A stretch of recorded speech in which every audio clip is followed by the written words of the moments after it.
Hey there, this is Dr. Bob McIntosh with Health Source Chiropractic. I am going over and talking about something called asthma or childhood asthma or adult asthma. And I wanted to talk about, there's two problems here in this that bring on asthma if the child ends up having asthma or the adult has asthma.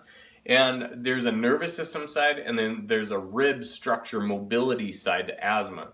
So if you've ever seen asthma, asthma is a chronic lung disease that creates restriction in the bronchioles and it closes off to where it doesn't allow either the child or the adult to be able to breathe their full breath, or sometimes very little breath at all. And there is emergent situations where I make sure and send them to the emergency room, be able to take and get it back under control. But now we have to start a new thought process and being able to improve the problem so they can cope with it or even solve the problem for the rest of their life. So that's what we're talking about today. I hope you find some good information here.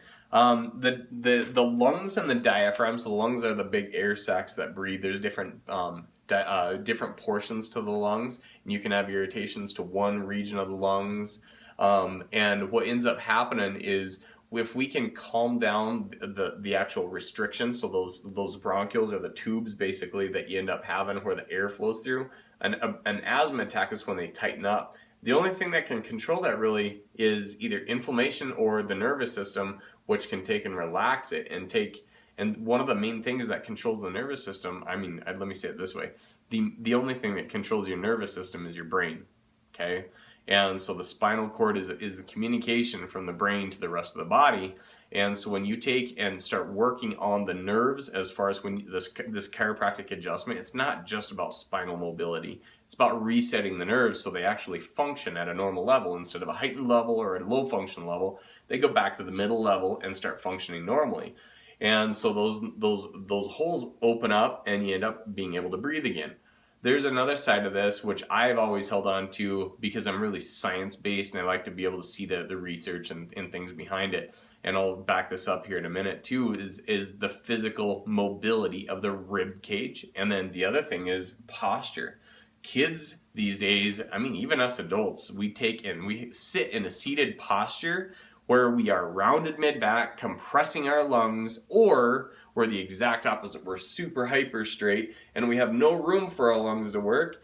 And so what ends up happening is we need to figure out that optimal position for the spine or the curvature for the mid-back. So now we're talking about curvature and mobility of the lungs or the ribs around the lungs that allow the lungs to breathe. So when I create an adjustment, the physical cavitation or that pop sound that you hear is making the bones and the joints move better, okay? Allowing the lungs to fill up with more ease. As a side effect on number 2, now let's go over to the side of the nervous system calming down the nerves, making those bronchioles get bigger and allow the lungs to actually function better. That's how we can help asthma. So I'm going to read a study. This study is published in the Journal of Vertebral Subluxation Research and documented the results of 81 children with asthma who received chiropractic care. The 2-month study revealed that those under chiropractic care who reported asthma attacks before the study saw a 45% decrease in the number of attacks. Wow. And that 31% of the subjects voluntarily chose to decrease their medication. Wow. All this occurred because of an improved nervous system and the function of the ribs and spine around the nervous system and lungs. So who do you know with asthma? Who do you know that we can help? I'm Dr. Bob McIntosh, Health Source Chiropractic. Have a great week.